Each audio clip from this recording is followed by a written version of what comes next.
Setelah kita melakukan upgrade di sektor engine, pasti kecepatan pada mobil akan meningkat drastis. Mungkin mengupgrade turbo atau menaikkan stage pada komputer ECU. Upgrade di sektor gas buang. Bisa juga dengan mengganti part standar dengan part racing dari produk aftermarket. Maka, selanjutnya yang harus kita perhatikan adalah upgrade di sektor 1. Kaki-kaki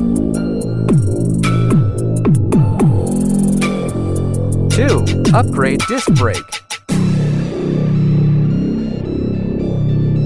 3. Radiator or pendingin mesin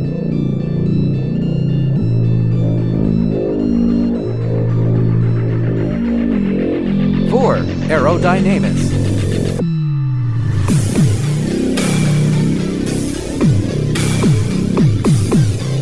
5. Indicator performa